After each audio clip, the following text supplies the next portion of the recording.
ومن أحسن قولا ممن دعا إلى الله وعمل صالحا وقال إنني من المسلمين. আমরা শুরুতেই প্রশ্ন নেব, প্রশ্ন করবেন সাদ মোহাম্মদ। আপনি প্রশ্ন করুন। আসসালামু আলাইকুম ওয়া রাহমাতুল্লাহি ওয়া বারাকাতুহু। ওয়া আলাইকুম আসসালাম ওয়া রাহমাতুল্লাহি ওয়া বারাকাতুহু। জি, খুলনা থেকে বলছি। বলেন। আমার প্রশ্ন, কদরের রাত কি লক্ষণ ও বৈশিষ্ট্য দেখে বুঝতে বা চিনতে পারবো? জাযাকাল্লাহু খায়রান। কদরের রাত কি লক্ষণ ও বৈশিষ্ট্য, কদরের রাত কি লক্ষণ ও বৈশিষ্ট্য দেখে চিনতে বা বুঝতে পারবো? বিসমিল্লাহির রহমানির রহিম, আলহামদুলিল্লাহ ওয়াসসালাতু ওয়াসসালামু আলা রাসূলিল্লাহ ওয়া আলা আলিহি ওয়া সাহবিহি আজমাইন। কদরের রাত কি লক্ষণ দেখে চিনতে পারবো?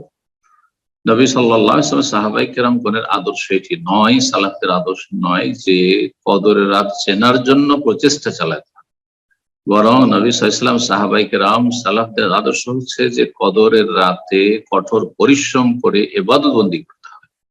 সুতরাং চেনার চেষ্টা করা এটি ব্যর্থ চেষ্টা, এবং চেনার চেষ্টা করা এটি সুন্নতি পদ্ধতি নয়। আর চেনাটা মূল মুখ্য উদ্দেশ্য নয়, বরং মুখ্য উদ্দেশ্য হচ্ছে যে আপনি সময়গুলিকে ইবাদত বন্দেগীতে কাটাবেন, আর আপনার ইবাদত বন্দেগীর কোয়ালিটি ভালো হবে। জি, পরিমাণও ভালো হবে এবং কোয়ালিটি ভালো হবে এই নফল ইবাদত বন্দেগীর। আল্লাহ রাব্বুল তৌফিক দান করেন। তবে যে হাদিস দ্বারা প্রমাণিত সেটা হচ্ছে যে যেই রাতে কদর, যেই রাতটি হচ্ছে কদরের রাত, সেই রাতের সকালে যখন সূর্য উঠবে তাতে ওই রকমের সূর্যের তাপ প্রখরতা থাকবে না সকালবেলা, লা শুআ লাহা হাদিসে রয়েছে। কিন্তু সেটা তো সে রাত চলে যাওয়ার পরে তো ওইটা চিনে আপনার জেনে লাভটা কি হলো? আর আগে থেকে চেনার জন্য যেসব কথাবার্তা সমাজে ছড়িয়ে আছে, মুসলিম সমাজ, আমি জানি ওইসব বিষয়গুলি, এগুলি সব ভিত্তিহীন, এগুলো কোনো দলিল নেই, ভিত্তি নেই। সেই রাতটা হালকা মনে হবে, সেই রাতে হবে তো সেই হবে, আর তারপর আরো কত উদ্ভট কথা, সমস্ত গাছপালা সব সেজদায় পড়ে যাওয়া। আরে ভাই, যদি সেজদায় এমনি তো সবসময় সেজদা করছে, ওয়ালিল্লাহি ইয়াসজুদু মান ফিস সামাওয়াতি ওয়াল আরদ ইউসাব্বিহু লিল্লাহি মা ফিস সামাওয়াতি ওয়া আসমান জমিনে যা কিছু আছে, যে কেউ আছে, সমস্ত কিছু, গাছপালা, ওয়াশ-শাজার ওয়াদ-দাওয়াব, আল্লাহ রাব্বুল আলামিন সূরা হজে বলেছেন এমনকি গাছপালা, জীব জন্তু, কীট পতঙ্গ, পোকা মাকড় সবকিছু, হাজার সাজার সবকিছু আল্লাহকে সিজদা করে, আল্লাহর সামনে ঝুঁকে আল্লাহর তাসবিহ করে, আল্লাহর গুণগান করে।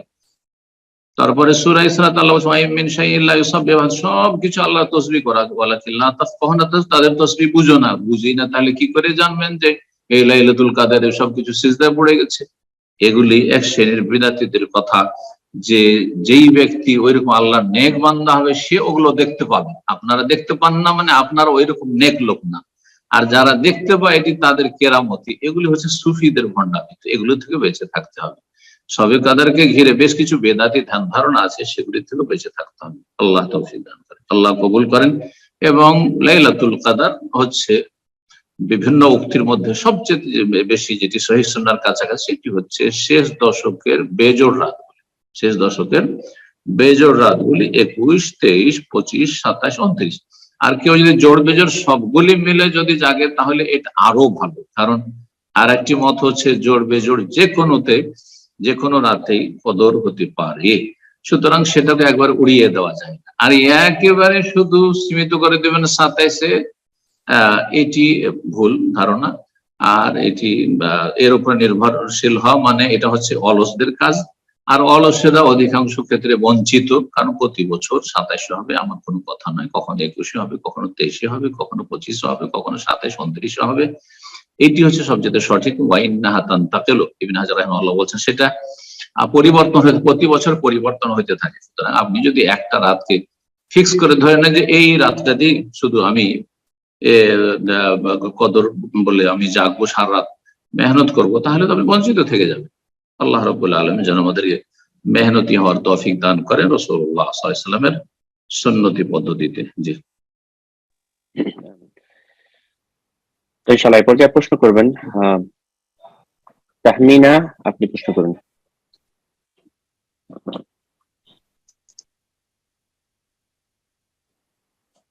আসসালামু আলাইকুম। ওয়ালাইকুম আসসালাম ওয়া রাহমাতুল্লাহি ওয়া বারাকাতুহু। শায়েখ, আমি তাহমিনা আক্তার বলতেছি সৌদি আরব রিয়াদ থেকে। বলেন। শায়েখ, আমার প্রশ্ন ছিল হচ্ছে আমি 2 দিন মানে 14 রোজা মানে আমাদের বাংলাদেশে যাওয়া হবে, এখন বাংলাদেশে তো 13 রোজা থাকবে, এখন আমি শেষে রোজা আসলে কিভাবে রাখবো সেটা একটু আর কি, মানে ওইখানে বাংলাদেশে যাবেন না বাংলাদেশ থেকে এসছেন সৌদি আরব রোজাতে? বাংলাদেশে যাব। আচ্ছা, সৌদি আরবের 14 রমজানে। গত সপ্তাহে আলোচনাতে এসেছে মাসলাটি, আমরা আলোচনা করেছি, হয়তো ছিলেন না, সেটি আবার ক্লিয়ার করে দিচ্ছি। তা হচ্ছে আপনি যে দেশে যাচ্ছেন রোজা শেষ করার ক্ষেত্রে সেই দেশকে ফলো করবেন, আর যে দেশে আপনি আছেন রোজা শুরু করার ক্ষেত্রে সেই দেশকে ফলো করবেন। সৌদি আরবে আছেন আর জানছেন আগে থেকে যে রমজানের শেষ দিকে আমি অবস্থান করব বাংলাদেশে, যেখানে একদিন পর রোজা শুরু হয়েছে, কিন্তু আপনি শুরু করেছেন রোজা সৌদি আরবের সাথে রোজা শুরু করবেন, শেষ করবেন গিয়ে বাংলাদেশে গিয়ে বাংলাদেশের মানুষের সাথে, সুতরাং তাদের সাথে শেষ করবেন। যদিও রোজা আপনার 31 হয়ে যায়, এই মতটি বেশি সতর্কতাপূর্ণ, এহতিয়াত রয়েছে, আর এই মতটি লেখক উল্লেখ করেছেন, গত সপ্তাহে আলোচনা করেছি, যদিও 31 হয়ে যায়। কারণ আল্লাহ রাব্বুল আলামিন বলেছেন যে ফামান শাহিদা মিনকুমুশ শাহরা ফালিয়াসুম, যেই ব্যক্তি এই রমজান মাসে উপস্থিত থাকবে সেই ব্যক্তি রোজা রাখবে, সিয়াম পালন করবে। তো আপনি যখন বাংলাদেশে আছেন তখন তো রমজান চলছে, তখন তো সওয়াল শুরু হয়নি, সুতরাং আপনার জন্য সেখানে পানাহার করা বা রোজা সমাপ্ত করে দেওয়া এই অজুহাতে জামা 30 করা হয়েছে, জায়েজ নয়। আল্লাহু আ'লাম। জাযাকাল্লাহ খায়ের। এই পর্যায়ে প্রশ্ন করবেন ইসরাত জাহান, আপনি প্রশ্ন করুন।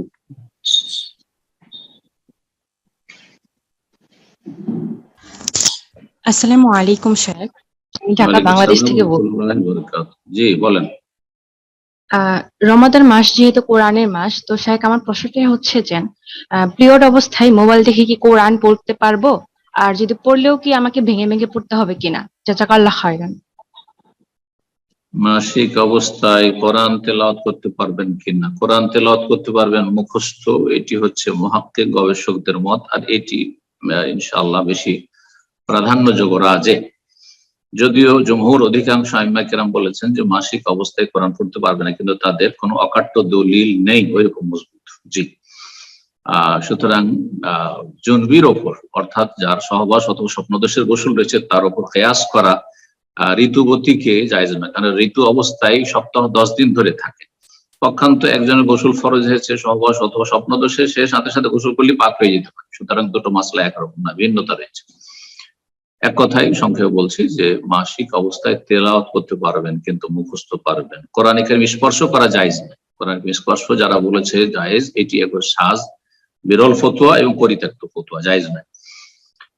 বাকি কথা হলো যে মোবাইলে যখন আপনি পড়ছেন তখন মোবাইলটা ধরে কোরআন তেলাওয়াত করতে পারেন। মোবাইল মুসহাফ নয়, যেটা নিষেধ সেটা হচ্ছে মুসহাফ। কোরআন কারীমে যা 30 পারা কোরআন রয়েছে এবং যেটাকে মুসহাফ বলা হয়, মোবাইলে যখন অ্যাপসটি খুলেছেন সেটাকে কেউ মুসহাফ বলবে না যে মোবাইল থেকে পড়ছেন, আপনি অ্যাপস থেকে পড়ছেন। সুতরাং মোবাইল স্পর্শ করতে পারবেন, কিন্তু মোবাইলে যখন স্ক্রিনে আসছে অক্ষরগুলি কোরআন কারীমে, সেই অক্ষরগুলিতে হাত দেবেন না। নাপাক অবস্থায় মাসিক অবস্থায় তেলাওয়াত করুন দেখে দেখে, কিন্তু মোবাইলের স্ক্রিনে কোরআনের আয়াতগুলো আপনি স্পর্শ করবেন না। জি, আল্লাহু তাআলা আ'লাম। জি, প্রশ্ন করবেন আব্দুর রহমান, আপনি প্রশ্ন করুন।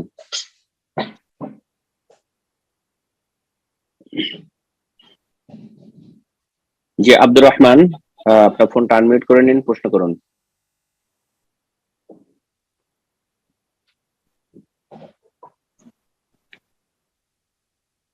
এ পর্যায়ে প্রশ্ন করবেন নিয়াজ, আপনি প্রশ্ন করুন।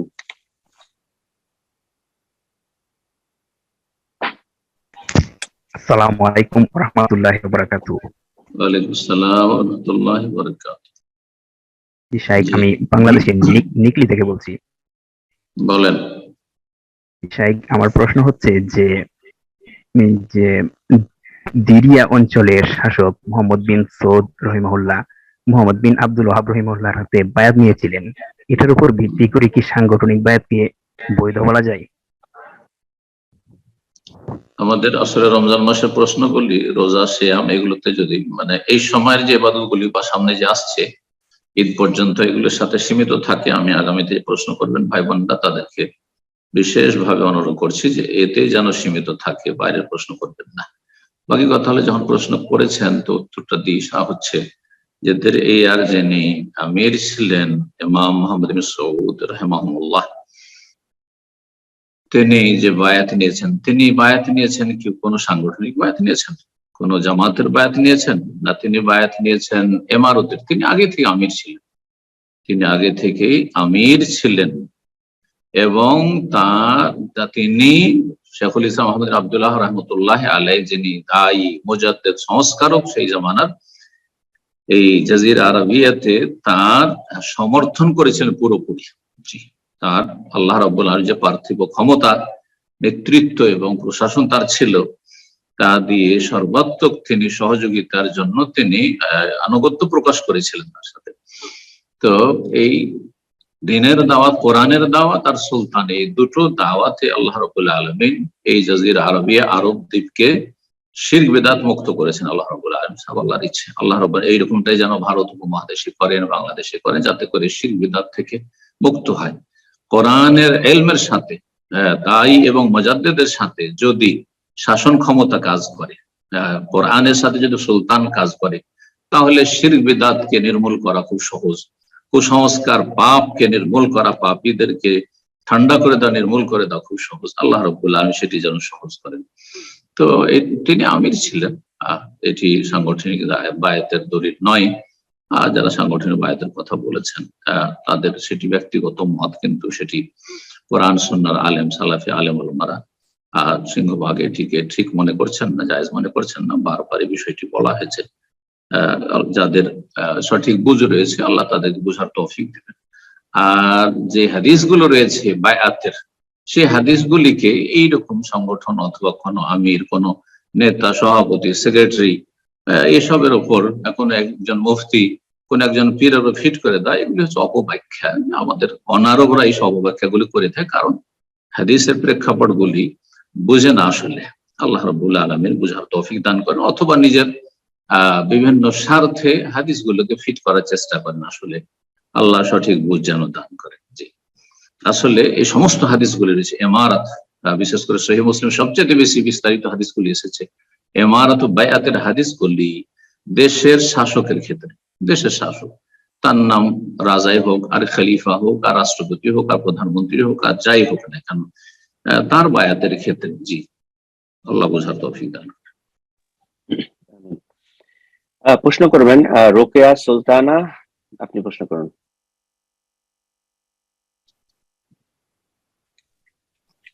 আসসালামু আলাইকুম শেখ, আমি ঢাকা বাংলাদেশ থেকে বলছি। ওয়ালাইকুম আসসালাম ওয়া রাহমাতুল্লাহি ওয়া বারাকাতুহু। বলেন। জি, আমার প্রশ্নটা হচ্ছে আমি তারাবির নামাজে আমার মানে প্রথম থেকে বাকারা থেকে বড় বড় সূরার কিছু কিছু অংশ মুখস্থ আছে, আর শেষের 30 পারাতে মোটামুটি বেশ কয়েকটা সূরা মুখস্থ আছে।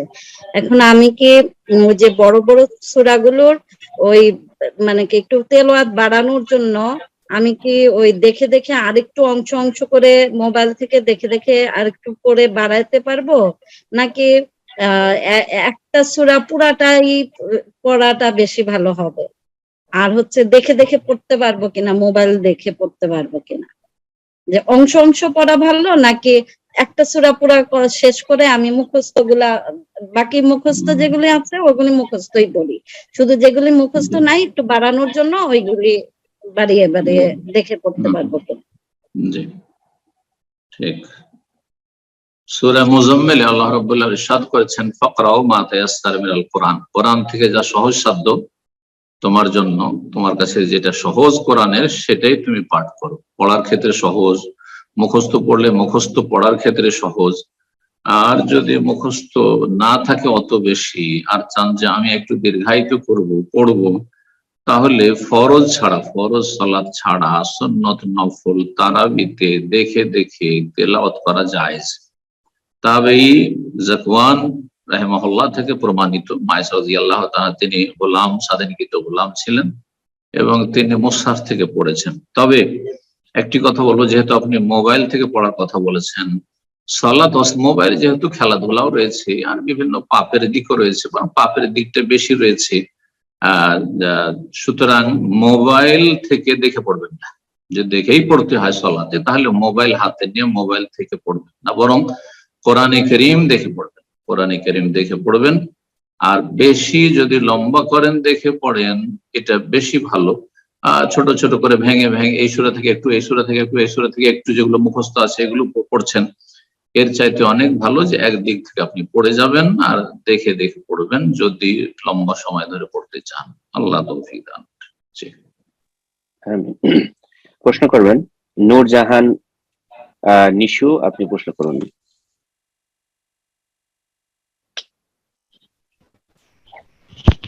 আসসালামু আলাইকুম শেখ। ওয়ালাইকুম আসসালাম ওয়া রাহমাতুল্লাহি ওয়া বারাকাতুহু। শেখ মিরপুরে ঢাকা থেকে বলছিলাম।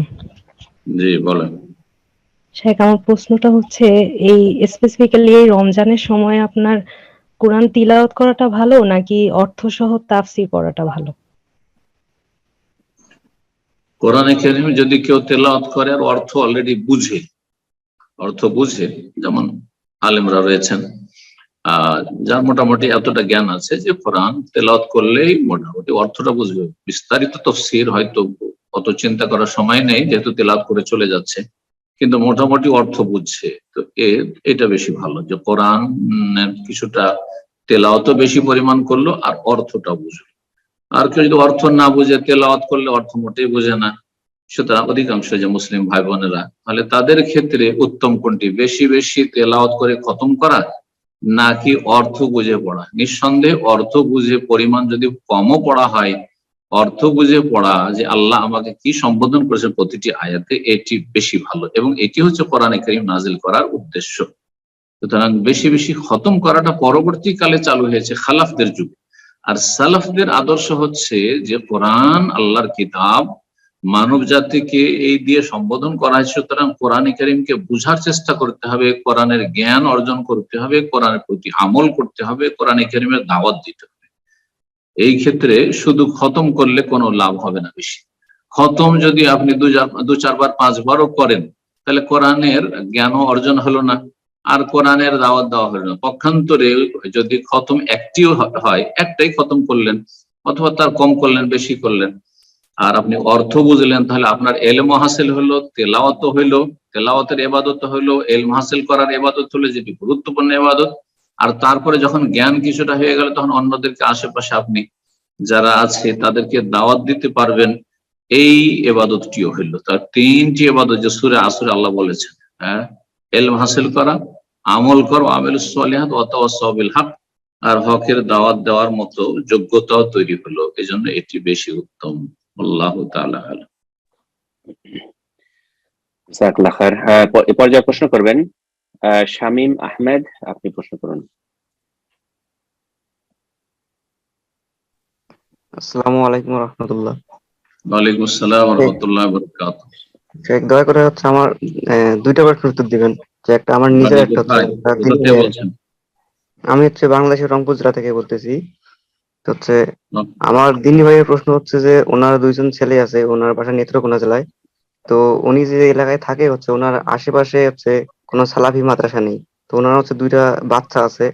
তো ভাই আমাকে প্রশ্ন করছে যে হচ্ছে বাচ্চা দুটাকে কোনো কি মানে সাধারণ মাদ্রাসায় ভর্তি করে দেওয়া যাবে? উনি ওনার বাচ্চাকে হচ্ছে একটু আলেম বানাতে চান কিন্তু।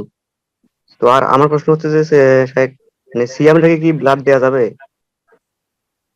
প্রশ্ন কি বুঝলাম? এক তো বাচ্চাদেরকে পড়াইতে চাইছে, তো সিয়াম অবস্থায় ব্লাড দেওয়া যাবে, প্রশ্নটার সাথে কি সম্পর্ক? প্রশ্নগুলি ক্লিয়ার করেন। শায়েখ দুইটা প্রশ্ন করছেন, ওনার বন্ধু একসাথে ঢুকিয়ে দিয়েছেন। জি, উনি দুটো করে বলছেন। জি, প্রথম প্রশ্ন হলো ওনার বাচ্চা পড়ানোর ক্ষেত্রে সাধারণ মাদ্রাসায় পড়াইতে পারবেন কিনা, ওনার বাচ্চাকে আলেম করতে চাচ্ছেন এটা। আর ওনার দ্বিতীয় প্রশ্নটা হলো সিয়াম সম্পর্কিত। আচ্ছা আচ্ছা, বলছি। বাচ্চাদেরকে পড়াইতে চান কিন্তু সালাফি বা আহলে হাদিস কোরআন সুন্নাহ ভিত্তিক মাদ্রাসা নেই, মাদ্রাসা আছে যাদের মধ্যে বিভিন্ন বিদআত আছে, বিদআতের সাথে জড়িত তাদের মাদ্রাসা আছে, এখানে ওইটাকে সাধারণ মাদ্রাসা বলে ব্যক্ত করেছেন। সেসব মাদ্রাসায় ছেলেদেরকে বা মেয়েদেরকে পড়ানো যাবে কিনা? যদি বাচ্চা ছোট হয়, যে ছেলেকে দূরে দেওয়া সম্ভব নয়, হোস্টেলে দেওয়া সম্ভব নয়, অথবা দূরে অন্য জায়গায় 50 কিলোমিটার 100 কিলোমিটার দূরে দেওয়া সম্ভব নয়, 10 বছর 12 বছর বাচ্চা বা তার নিচে, আর এলাকাতে প্রচলিত যে মাদ্রাসাগুলি আছে সে মাদ্রাসায় বিভিন্ন বিদআত কিছু শেখানো হয়, হয়তো সেখানে হয়তো কায়দা পড়ার জন্য, আমপারা পড়ার জন্য, কোরআন পড়ার জন্য আর কিছু প্রাথমিক কিছু শিক্ষার জন্য দিলেন, যেখানে এখনো কোরআন হাদিস ফিকহের কিতাব পড়া শুরু হয়নি, আর শুধু হয়তো কিছু গ্রামার, নাহু, সারফ, আরবি গ্রামার চলছে, আরবি কিছু ভাষা শিক্ষা চলছে, তাহলে জায়েজ হতে পারে, তাহলে ঠিক আছে। কিন্তু তার উপরে ছেলের বয়স ধরেন 15-16 হয়ে গেছে, হাড়হাড্ডি এখন মজবুত হতে লেগেছে, আর তাকে দেওবন্দি বা বেরোলি মাদ্রাসায় আপনার এলাকায় বলে দিচ্ছেন আপনি, অথচ ছেলে 15 বছর বয়সে দূরে থাকতে পারবে, 14-15 বছরের ছেলে দূরে 50-100 কিলোমিটার দূরে সালাফি মাদ্রাসায় পড়াইতে পারবেন, হোস্টেল দিতে পারবেন, সেখানে না দিয়ে ওইসব মাদ্রাসায় যদি পড়ান তো উল্টো আপনার বিরোধী হয়ে যাবে কিছুদিন পরে, কারণ এমন কিছু বিষ মিশিয়ে দেবে যাতে আপনার ছেলে বিভ্রান্ত হবে আর আপনার ছেলে আপনার জন্য বিপদের কারণ হয়ে যাবে। জি, আকীদা মানহাজে আপনার শত্রু হয়ে দাঁড়াবে আপনার ছেলে, আপনাকে পথভ্রষ্ট তো আপনার ছেলে বলবে, হ্যাঁ, কারণ আপনি হয়তো একজন সাধারণ মানুষ, আপনার চাইতে বেশি প্রভাব তার উপর বিস্তার লাভ করতে পারে তার বেদাতি ওস্তাদ। সুতরাং বেদাতি ওস্তাদের কাছে উত্তম বিকল্প থাকা সত্ত্বেও ছেলে বাইরে যেতে পারবে, তারপর আপনি পড়াবেন তার কাছে, ভুল শিক্ষা দেবে, ভুল মেসেজ ইসলামের সে গ্রহণ করবে আর নিজে গুমরাহ হবে, আর তারপরে বড় হয়ে বহু লোককে গুমরাহ করবে, হয়তো এইরকম মাদ্রাসায় পড়ানো জায়েজ নাই। জি, আহলে হাদিস সালাফি ছেলেদের বেদাতি মাদ্রাসায় গিয়ে লেখাপড়া করবেন, ইসলাম শিখবেন, এটি জায়েজ নাই। একমাত্র যেমনটা বললাম যে কচি কাঁচা 10 বছর 11 বছরের মধ্যে আছে, এসব ছেলেরা বাপ মায়ের বিরুদ্ধে যাবে না, আর 1-2 বছরের জন্য কিছুটা শিখে নিক, গ্রামার সামান্য একটু কিছু শিখে নিক, আর তারপরে যেমনই হাদিস ফিকহ লেভেলে আসবে তখনই, আর হাড়হাড্ডি একটু মজবুত হচ্ছে, 14-15 বছর বয়স হচ্ছে, বাইরে থাকতে পারবে, তখন আপনি কোরআন সুন্নাহ ভিত্তিক যেসব মাদ্রাসা পরিচালিত হচ্ছে সেই সব মাদ্রাসায় পড়াবেন, বিদআতীদের মাদ্রাসায় পড়াবেন না। জি, জাযাকাল্লাহ খায়ের। ভাইরা একটা প্রশ্ন ছিল সিয়াম সম্পর্কিত, সিয়াম থেকে উনি সিয়ামরত অবস্থায় কি যেন প্রশ্ন করেছিলেন, আমি ভুলে গেছি। হ্যাঁ, আর একটি প্রশ্ন করেছেন, সিয়াম অবস্থায় কি রক্তদান করতে পারবে কিনা? জি, সিয়াম অবস্থায় যদি এমনি টেস্টের জন্য হয়, 1 সিরিঞ্জ 2 সিরিঞ্জ দিয়েছেন আপনার টেস্টের জন্য, তাহলে সিয়াম ভঙ্গ হবে না, দিতে পারেন। কিন্তু যদি রক্তদান করতে 1 ব্যাগ 2 ব্যাগ দেবেন আর তারপরে আপনি অসুস্থ হয়ে পড়বেন, তাহলে দেখতে হবে যে এখন এমার্জেন্সি না রাত্রে দিলেও চলবে। যদি রাত্রে দিলেও চলে তাহলে দিনে আপনি রক্তদান করবেন না, আমি সন্ধ্যাবেলা ইফতার করার পরে দেব। আর যদি দেখা যায় যে রোগীকে বাঁচানোর জন্য এখনই দিতে হবে, তাহলে আপনি রক্ত দিতে পারবেন, জায়েজ। আর আপনি দুর্বল হয়ে গেলে সেই সময় আপনি অসুস্থ, যেমন অসুস্থের জন্য, রোগীর জন্য সিয়াম ভঙ্গ করা বা রোজা ছাড়া জায়েজ, আপনার জন্য জায়েজ। ফামান কানা মিনকুম মারিদান আও আলা সাফারিন ফাইদ্দাতুম মিন আইয়ামিন উখর, কেউ যদি অসুস্থ হয় অথবা সফরে থাকে তাহলে অন্য সময় সংখ্যা পূরণ করবেন, সুতরাং রোজা কাজা করবেন। একমাত্র ইমাম আহমদ রাহমাহুল্লাহর ফতোয়াতে যেহেতু সিঙ্গা লাগালে তো রক্ত শরীর থেকে বের করা হয়, তাতে যেহেতু রোজা ভঙ্গ হয়ে যায়, সুতরাং সেই মতে এই ফতোয়ার ক্ষেত্রেও তাদের মত হচ্ছে যে কেউ যদি রক্তদান করে তাহলে তার রোজা ভঙ্গ হয়ে যাবে। হাদিস রয়েছে আফতার আল হাজিম ওয়াল মাহজুম।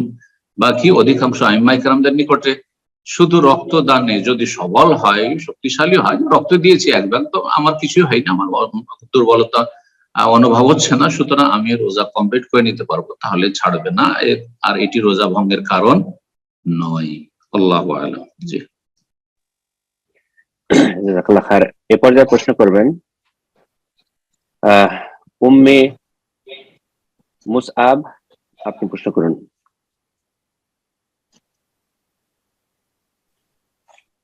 জি, আসসালামু আলাইকুম। ওয়ালাইকুম আসসালাম ওয়া রাহমাতুল্লাহি ওয়া বারাকাতুহু। জি শাইখ, আমি ঢাকা বলছি। বলেন। শাইখ, এটা আমার আমাকে মাফ করবেন যে আমি আলোচনার বাহিরে প্রশ্ন করব, এটা আমার জীবনের সাথে সম্পর্কিত আর কি। আমি যখন একদম ছোট ছিলাম, মানে 14 দিন বয়স। আমি এটা পরে জানছি যে এখন আমি বিবাহিত, আমার 2টা সন্তানও আছে, আমি পালিত আর কি, নিয়ে আসছে। কিন্তু যে মা, মানে আমার যে ফ্যামিলি, আমি ওনার দুধ খাইছি, ওনার দুধ আমি শোনা যাচ্ছে না? বোন, আপনার সাউন্ডে একটু ডিফেক্ট আছে, ব্যাকগ্রাউন্ড নয়েজ হচ্ছে, মাইকটা একটু চেক করে নিন। আপনার প্রশ্নটা অস্পষ্ট। না, এখন আরেকটু জোরে কথা বলুন। জি, এবার ঠিক আছে? জি বলুন।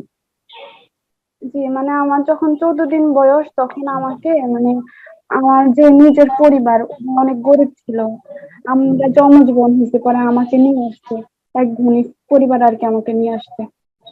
পরে আমি আমার ওই পরিবারে এখন পর্যন্ত আছি, মানে বড় হয়েছে।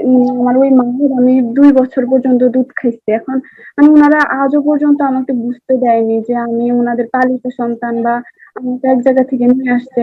কিন্তু আমি ওই যে মানে আমি গ্রামে থাকি, তো পরিবেশের কারণে আমি বুঝতে পারছি যে আমি আসলে ওনাদের সন্তান না। কিন্তু এখন আমি এটা কিভাবে, আমি বিয়ের পর জানছি যে এটা অন্য ফ্যামিলিতে যদি আমি বড় হই, বা আমার পিতা যদি অন্যের নামে হয়, তাহলে আমার এটা জাহান্নামে যাইতে হবে। আমার তো সবকিছুই আমার এই বর্তমান পরিবারের, আমার বাবাকে বা আমার মাকে, আমার ফ্যামিলি, ওদের সাথে আমি একেবারেই বিচ্ছিন্ন ওদের থেকে। ওরা এমনিতে আমি জানি যে ওনারা গরিব, বা আমার সংক্ষেপে প্রশ্ন ক্লিয়ার করেন। জি, এখন মানে আমি কিভাবে এটা সমাধান করব আর কি, এটা আমি অনেকের কাছে প্রশ্ন করছি, কিন্তু কারো কাছ থেকে ওরকম উত্তর পাচ্ছি না।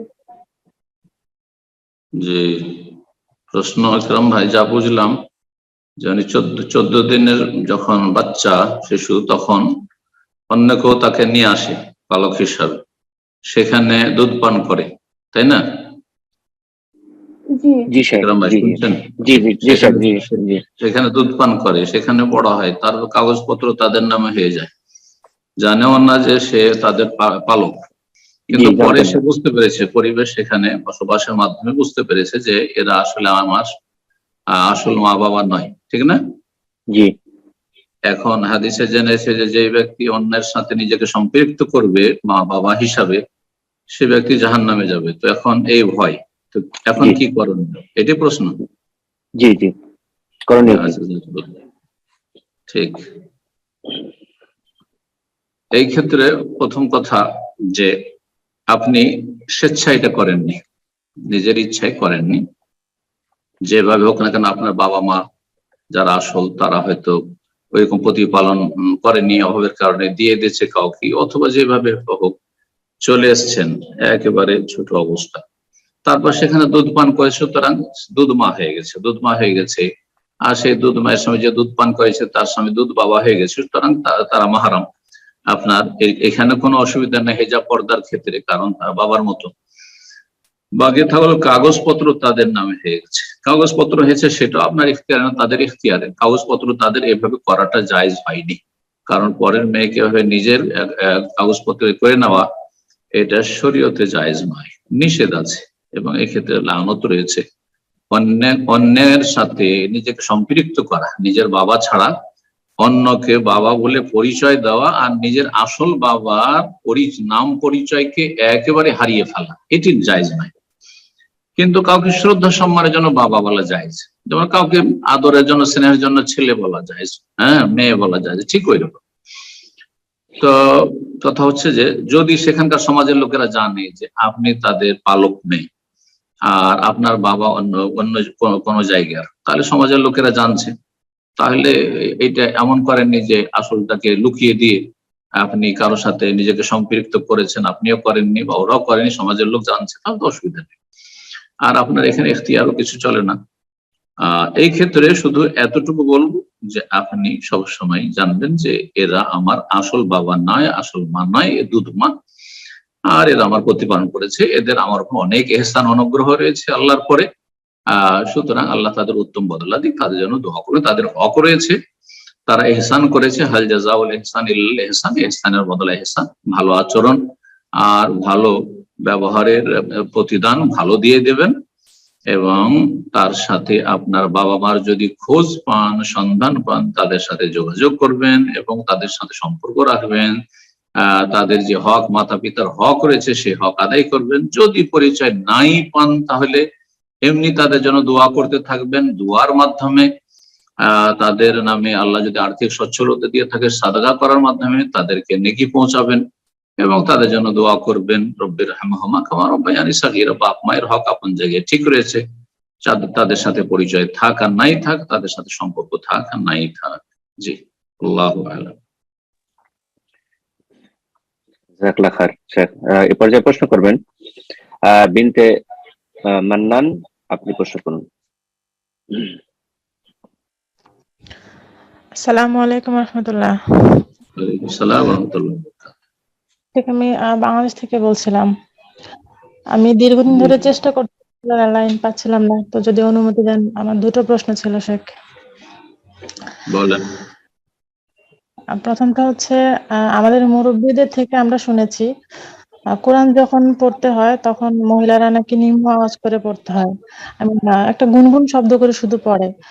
তো যখন আমরা সহিভাবে কোরআন পড়া শিখেছি তখন সেখানে মাখরাজের সহি, সঠিক উচ্চারণ বা গুণগুলো, মাদগুলো, কিন্তু আমরা যখন নিম্ন স্বরে পড়তে যাই তখন দেখা গেল ওই মাখরাজগুলো সঠিকভাবে উচ্চারণ করা সম্ভব হয়ে ওঠে না। তো এই ক্ষেত্রে প্রশ্ন হচ্ছে যে মহিলাদের মানে নিম্ন স্বরে কোরআন পড়াটা জায়েজ কিনা। আর দ্বিতীয় প্রশ্নটা হচ্ছে শেখ, কিভাবে মহিলাদের নিম্ন আওয়াজে, আমি মনে মনে অথবা গুনগুন করে কোরআন তেলাওয়াত করাটা জায়েজ কিনা। ক্লিয়ার করে নয়, স্পষ্ট করে নয়, শব্দ করে নয়, স্পষ্ট করে নয়। আর আরেকটা প্রশ্ন হচ্ছে, আমরা স্ত্রী লোকদের দেখা হয়তো সৌন্দর্যের জন্য আমরা যদি হয়তো দেখা গেলো যে স্বামীর সামনে যেন আমাদেরকে একটু সুন্দর দেখায়, সেজন্য আমাদের চুলে যদি কোনো পাকা চুলে কোনো কালার করি বা কালো করি, এটা আমাদের জন্য জায়েজ কিনা, বা পুরুষের ক্ষেত্রে বা নারীর ক্ষেত্রে কোনো মাসাইল আছে কিনা, এটা একটু জানার ছিল শেখ।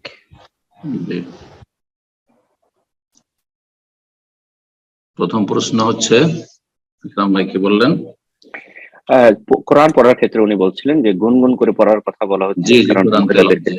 কোরআন তেলাওয়াতের ক্ষেত্রে বলছেন যে শুনেছি মুরব্বীদের কাছ থেকে যে মহিলাদেরকে গুনগুন করে পড়তে হবে, শব্দ উচ্চারণ যেন না হয়। এই তথ্যটি ভুল, এটা ভুল ধারণা। গুনগুন করে পড়বে আর শব্দের উচ্চারণ ক্লিয়ার হবে না যে কোনটি কালেমা কি।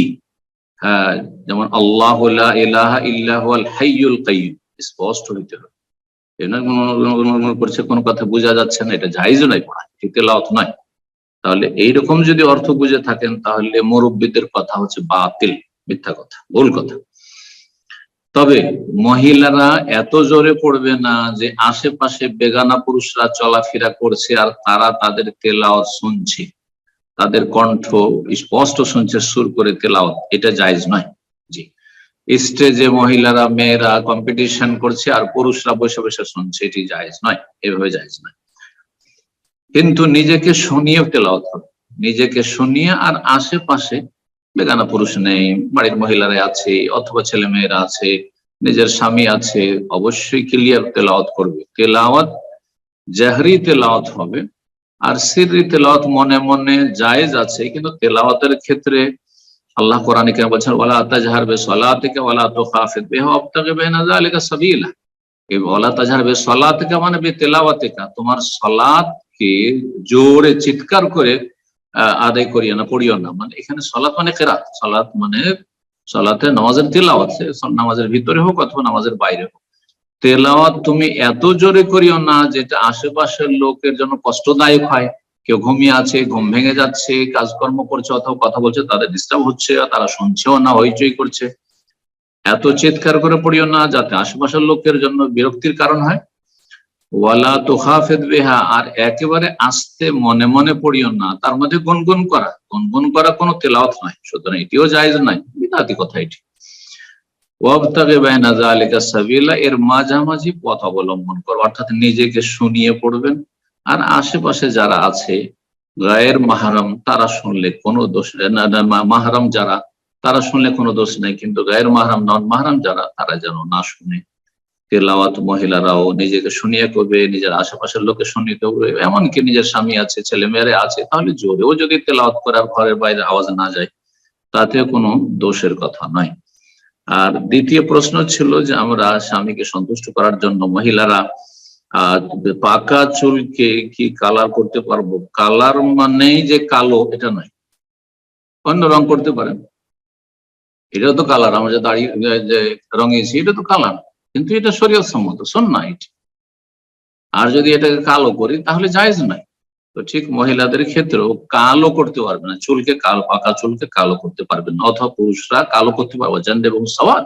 নবী সাল্লাল্লাহু আলাইহি ওয়াসাল্লাম বলেছেন আবু বকর সিদ্দিক রাদিয়াল্লাহু তাআলার বাবা আবু কুহাফা সম্পর্কে, যার পুরো মাথার দাড়ি চুল সাদা হয়ে গেছিল, যে তাকে গাইয়ুরুশ শেব, হ্যাঁ পাকা চুলকে পরিবর্তন করে দাও, রঙিয়ে নাও তোমার বাবার, আর কালো থেকে দূরে রাখিও, বাঁচিয়ে রাখিও। কালো দিয়ে রঙানো জায়েজ নয় পাকা চুলকে। কিন্তু মহিলারা যদি মনে করে যে আমি সেটা অন্য রঙে রঙাবো আর সেটা চুল পেকে গেছে সেই জন্য, তাহলে ঠিক আছে। কিন্তু কালো চুলকে ইউরোপিয়ান চুল করব, হ্যাঁ পশ্চিমা শ্বেতাঙ্গদের চুল করব, আর সেটা কাফেররাকে দেখে সুন্দর লাগে, সুতরাং আমাকেও সেই কাফেরদের মতো ইহুদি নাসারাদের মতো সুন্দর লাগবে, যদি এই ধ্যান ধারণা থাকে, তখন এটি কাফেরদের গোলামি, কাফেরদের সামনে নিজেকে দুর্বল মনে করা, হীনমন্যতা ভোগ করা, আর মুসলিম জাতি নিজে ইসলাম নিয়ে গর্বিত না হয়ে নিজেকে কমজোর মনে করা কাফেরদের সামনে। সুতরাং এই জন্য জায়েজ নয়, এই জন্য জায়েজ নয়। আশা করি বিষয়টি বুঝতে পেরেছি। যদি এই চিন্তা না থাকে, আর যদি মনে করেন যে আমার সাদা চুল আমি একটু লাল করে নেবো, অসুবিধা নেই। আর লাল করার পরে সাদা চুল, মাথার চুল কারো পেয়ে গেছে কোনো মহিলা, আর সেটা পশ্চিমাদের মতো লাগছে চুল, কোনো অসুবিধা নেই। কিন্তু আপনার নিয়ত এটা নয় যে আমি কাফেরদের কাছে দুর্বল সেই জন্য। এক কথায় কাফের যেহেতু আল্লাহকে অস্বীকার করে, আর আপনি মুমিন আল্লাহ বিশ্বাসী, আপনি কেন তাদের কাছে দুর্বল হবে, এত হীনমন্যতে কেন ভোগবেন? এটি হচ্ছে মানসিক গোলামি, যেটি কঠিন বিষয়। আল্লাহ যেন এদের থেকে বেঁচে থাকার মুসলিম জাতিকে তৌফিক দান করে। জি আমিন। এরপর যা প্রশ্ন করবেন ফয়সাল খান, আপনি প্রশ্ন করুন।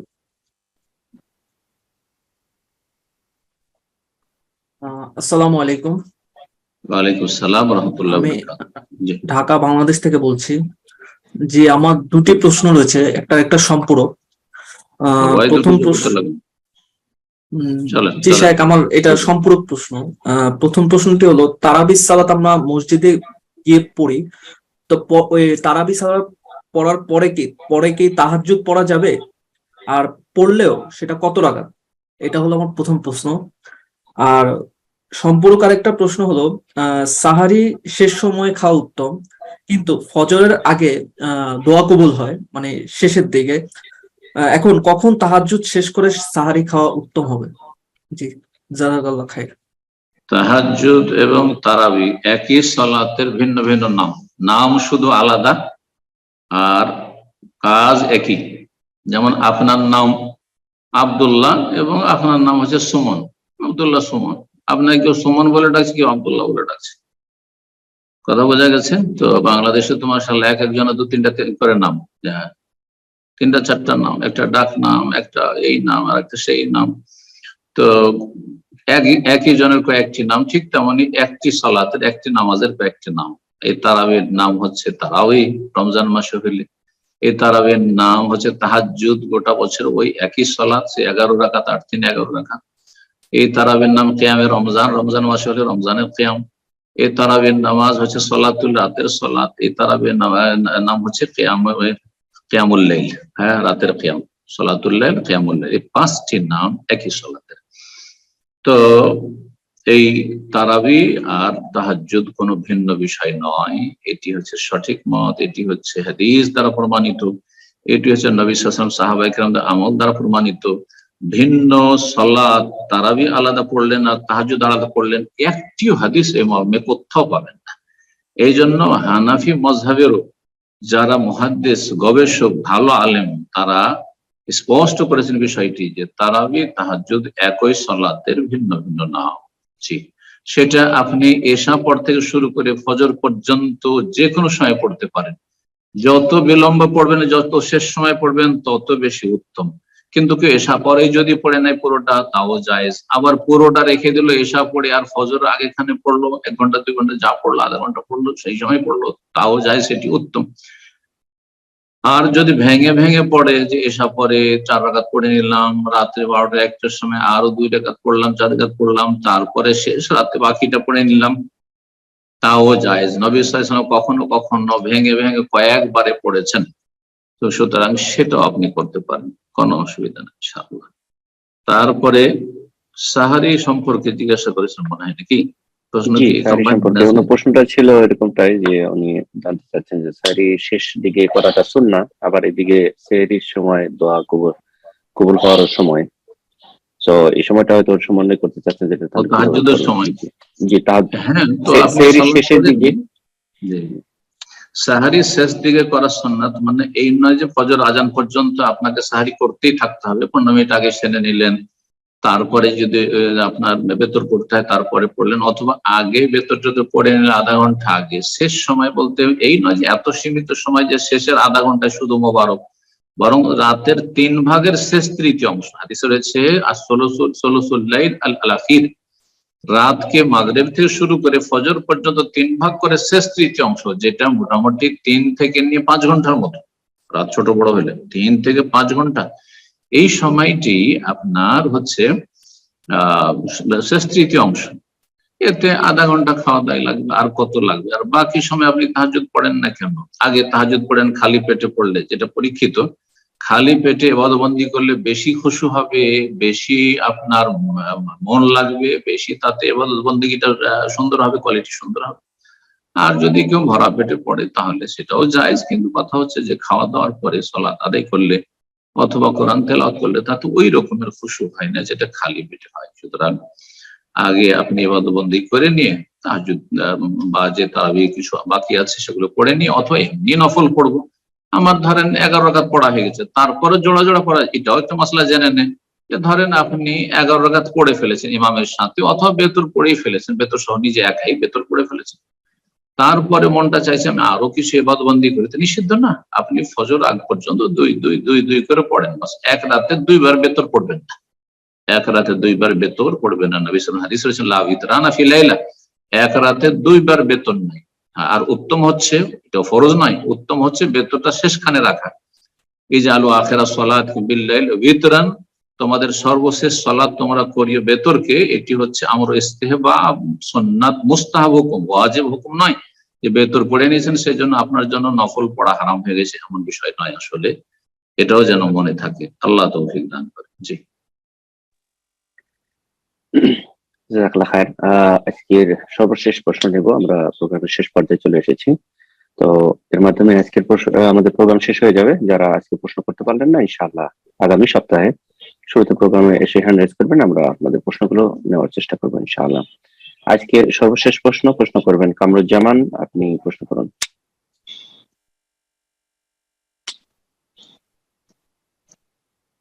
আসসালামু আলাইকুম ওয়া রাহমাতুল্লাহ। শেখ ওয়ালাইকুম আসসালাম ওয়া রাহমাতুল্লাহ। নিউ ইয়র্ক থেকে বলছিলাম শেখ। জি বলেন। আমি এই প্রশ্নটা একটু ক্লিয়ার হতে চাচ্ছিলাম, যেটা যে আপনি ইফতারির যে টাইমটা বললেন, ওইটা যে আমরা যে এখন অ্যাপ কিংবা সায়েন্টিফিক যে গুগলে করলে যে কোনটা টাইমে সূর্য ডুবছে জানি, ওই টাইমে সাধারণত আমরা এটাকে করি, কিন্তু আমি ওই বিষয়টা আপনি যেটা বললেন একটু ক্লিয়ার না, একটু যদি এটা ক্লিয়ার করতেন শেখ। আমি ক্লিয়ার হই না, একটু বুঝতে পারিনি কথাটা আপনি কি বললেন, যে ক্লিয়ার হন না সূর্য টাইমটার ব্যাপারে ইফতারে। হ্যাঁ, তো সূর্য ডোবা নিশ্চিত হলে ইফতার করবেন। সূর্য ডোবা নিশ্চিত তো আমরা, জি জি, হ্যাঁ, আর কি সূর্য ডোবা নিশ্চিত তো আমরা অ্যাপ যে নির্ভরযোগ্য অ্যাপস গুলা যেগুলি আমরা করি সেগুলাতে ফলো করি, এবং গুগলে সার্চ করলে বোঝা যায় এই টাইমে সূর্য ডুবছে বলছে, এটাই তো, এটা দেখে করি। সেটাই কি ঠিক আছে? এটা জানতে চাচ্ছিলাম আর কি। জাযাকাল্লাহ খাইর। সবচাইতে উত্তম এবং নিরাপদ হচ্ছে যে এই চোখে দেখে, বিল আইনিল মুজাররাদা, আপনার চোখে দেখে যদি সূর্য ডুবতে দেখতে পারেন খোলা মাঠে, কোন একদিন চলে যান।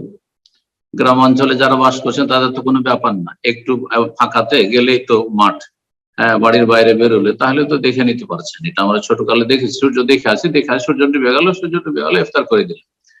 এটি হচ্ছে সবচাইতে বেশি নিরাপদ এবং এটা হচ্ছে আসল নিশ্চিত হওয়া, যেতে কোনো সন্দেহ নেই। আমার ঘড়ি দেখারও প্রয়োজন নেই, আর আমার শিক্ষিত হওয়ারও প্রয়োজন নেই, আর আমার ওই টাইম টেবিল দুনিয়ার যারা সায়েন্টিস্টরা কি বলছে, কোন সময় কোন দেশে কখন বেলা ডুবছে কোন এলাকায়, এইসবও জানার কোনো প্রয়োজন নেই। কারণ দিন ইসলাম সকল স্তরের মানুষরা যেন সহজে পালন করতে পারে, এই জন্য দিন ইসলামের বিধিবিধানের সম্পর্ক রয়েছে সূর্য ওঠার সাথে, ডুবার সাথে, তারপর চাঁদ ওঠার সাথে, চাঁদ শুরু হওয়া, চাঁদ শেষ হওয়া, এইসবের সাথে। দেখুন বিষয়গুলো চিন্তা করে সকল স্তরের মানুষরা, উন্নত যুগে আর একেবারে দুনিয়ার কোনো উন্নতি নেই, কিছুই নেই, একেবারে সাধারণ জীবনযাপন ওই প্রাচীন যুগের মতো যদি হয়, তবু ইসলাম পালন করা সহজ, আর দিন ইউসুফ দিন সহজ।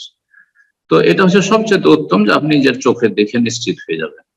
আর যদি সেটা সম্ভব না হয়, যে শহরে বাস করি আর তারপরে সেখানে আবহাওয়াতে সবসময় আকাশে মেঘ থাকে ইত্যাদি, তাহলে যে অ্যাপস আছে সেগুলো ফালতু নয়, এই অবশ্যই অ্যাপস আছে, অথবা গুগলে যে তথ্য দিচ্ছে সেগুলো একেবারে নাই। এটাই হচ্ছে একটা ঠিক, যে তারা জানে যে কোন এলাকায় কোন অঞ্চলে কোন সময় সূর্য উঠছে আর ডুবছে। সুতরাং এসব তারা যেহেতু দেখছে তাদের যন্ত্র দিয়ে, আর তাদের এটি হচ্ছে আপনার এলমে জিনিস, সায়েন্টিফিক জিনিস, সুতরাং তার উপর নির্ভরশীল হবে। আর তার সাথে ঘড়ি মেলাবেন, যে টাইমটা আমার ঘড়িতে ঠিক আছে কিনা, আর যেটা বলছে অ্যাপসে সেটার সাথে মিলছে কিনা, তাই সেইভাবে ইফতার করেন। তার আগে ইফতার করে নেবেন সতর্কতায়, না এটাও ভুল। আর তারপরে ইফতার করবেন না 5 মিনিট আরো বিলম্ব করি, এটাও করবেন না, দুটোই ভুল। একটা ভুল নাই, দুটোই ভুল। হ্যাঁ, গুগলে যেটা লিখছে না না না দেরি করছে, সুতরাং 1 মিনিট আধ মিনিট আগে ইফতার করে নেবেন, ফালতু কথা এটি, ভিত্তিহীন কথা এটি, বর্জনীয় কথা। ঠিক তেমনি ইফতারের সময় নিশ্চিত হয়ে গেছে ভাই, আর তারপরে বলছেন না না সতর্কতা অবলম্বন করি আরো 5 মিনিট থামি, এটাও ঠিক নাই। দুটো থেকে বেঁচে থাকবে। জাযাকুমুল্লাহ। বারাকাল্লাহ ফিক শেখ। আজকে মনে হয় এখানে শেষ হয়ে যাক। জি ঠিক আছে, জাযাকুমুল্লাহ খায়ের। আল্লাহ রাব্বুল আলামিনের কাছে দোয়া করি আল্লাহ কবুল করুন এবং আমাদেরকে উপকারী জ্ঞান দান করুন। আর দিনের ক্ষেত্রে, দিনের ইলম হাসিলের ক্ষেত্রে, আমল করার ক্ষেত্রে, দিনের দাওয়াতের ক্ষেত্রে আল্লাহ রাব্বুল আলামিন আমাদেরকে উম্মতে ওয়াসাত করেছেন, মধ্যম পন্থা অবলম্বনের তৌফিক দান করুন। বাড়াবাড়ি ছাড়াছাড়ি দুটোই থেকে, দুই ফিতনা থেকে আল্লাহ বেঁচে থাকার তৌফিক দান করুন। আল্লাহ রাব্বুল আলামিনের কাছে দোয়া করি মুমিন মুমিনাতদেরকে আল্লাহ রাব্বুল আলামিন দিনের উপর কায়েম রাখুন। যারা দিন থেকে দূরে সরে রয়েছে, জন্মসূত্রে মুসলিম, আল্লাহ তাদেরকে এই রমজান মুবারকে দিনের দিকে, আল্লাহর দিকে ফিরে আসার তৌফিক দান করেন। যারা দিনের উপর প্রতিষ্ঠিত রয়েছেন তাদেরকে আল্লাহ রাব্বুল আলামিন আরো অতিরিক্ত হিদায়াত দিয়ে আল্লাহ রাব্বুল আলামিন যেন বরকতপূর্ণ করেন তাদের জীবনকে। আল্লাহ রাব্বুল আলামিন আমাদের ছেলে মেয়েদের নেক হায়াত দান করেন, মানসিক শারীরিক সার্বিক শান্তি আল্লাহ রাব্বুল আলামিন ভালো মানুষদেরকে দান করেন। আর জালেমদের অনিষ্ট থেকে আল্লাহ রাব্বুল আলামিন সাধারণ মানুষকে, ভালো মানুষকে আল্লাহ হেফাজত করেন। ওয়া সাল্লাল্লাহু ওয়া সাল্লাম আলা নবিয়িনা মুহাম্মদ ওয়া আলা আলিহি ওয়া সাহবিহি আজমাইন।